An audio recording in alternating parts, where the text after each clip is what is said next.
Bonjour à tous les enfants et bienvenue. Vous savez comme moi que nous sommes dans une période de confinement et puisque nous sommes dans une période de confinement que nous ne pouvons pas faire le club, nous avons décidé de faire des vidéos qui ressemblent un peu à ce moment de partage que nous avions le samedi après-midi. Donc vous allez avoir une vidéo et je vais vous demander de bien tendre vos oreilles, de bien écouter. Comme je vous dis toujours, le Seigneur nous a fait deux oreilles pour écouter plus que parler. Et donc, aujourd'hui, il est question de l'histoire du fils prodigue.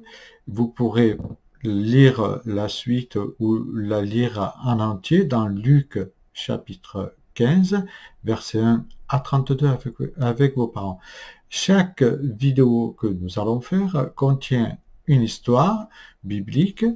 À la fin de cette vidéo, il y aura toujours un chant et ensuite 10 questions. Ces 10 questions, vous devez répondre et donc vous devez surtout écouter attentivement l'histoire pour pouvoir bien répondre.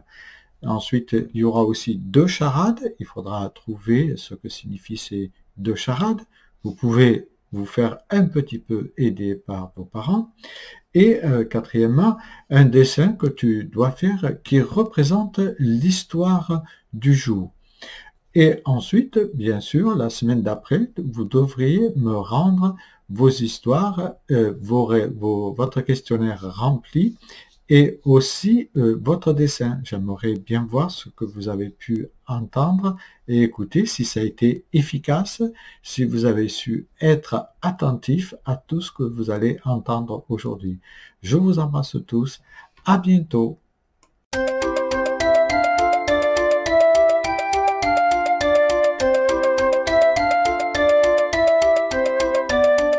L'histoire que je vais vous raconter est une parabole que Jésus a racontée. Cette parabole parle d'un papa. Jésus voulait nous montrer que Dieu est un papa qui nous aime. Il y avait un homme qui avait deux fils. Cet homme avait une grande propriété, des champs, des ouvriers à son service, sûrement qu'il avait aussi un jardinier. Il était riche et il vivait avec ses fils. Un jour, le plus jeune de ses fils lui dit « Père, donne-moi la part de l'héritage qui doit me revenir. » L'héritage, on le reçoit en principe à la mort de notre père. C'est un peu comme s'il avait tué son papa.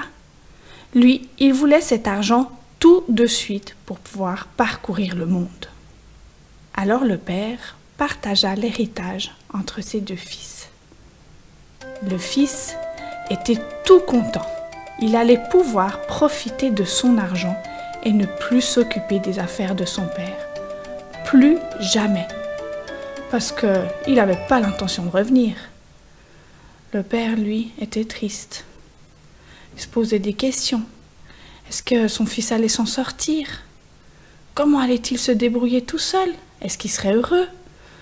Il était très inquiet de le voir partir. Ça y est, c'est la belle vie. Plus personne qui me donne des ordres. Je fais ce que je veux, quand je veux. Et il pouvait dépenser son argent comme il voulait, sans compter. Il allait boire des verres dans des bars.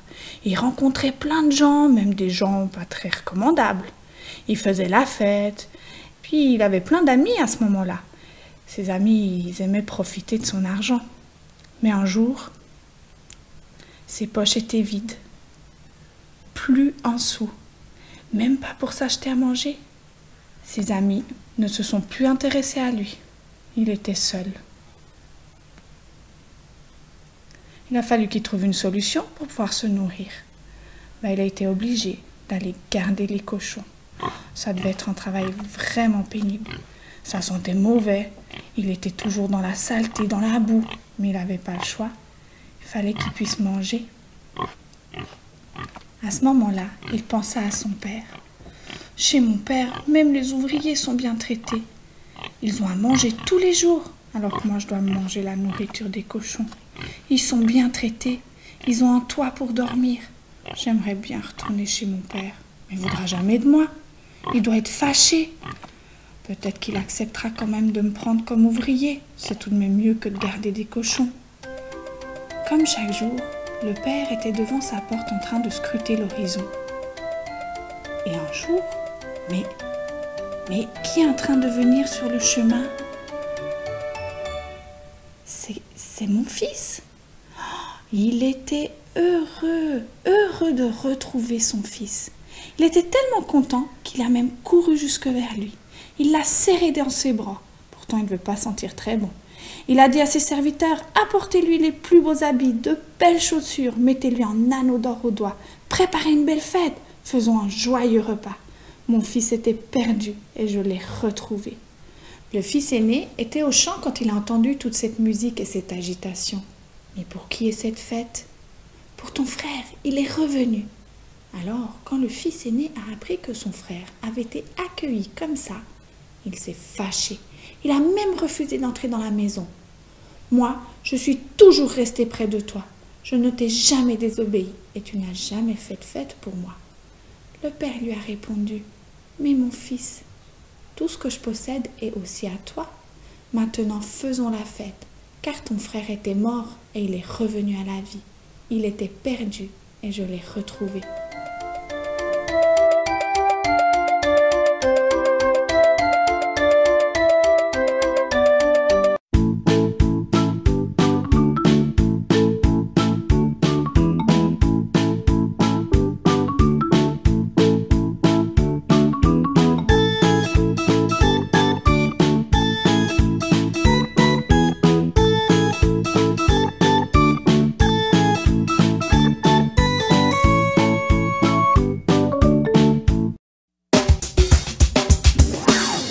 Les jours que Dieu me donne et pour tout ce qu'il donnera, je chanterai pour que résonne dans ma louange un chant de joie. Pour la vie, pour la beauté de ce que Dieu a fait, tant de vérité, et pour m'avoir pardonné. Pour tous les jours que Dieu me donne et pour tout ce qu'il donnera, je chanterai pour que résonne dans ma louange un chant de joie.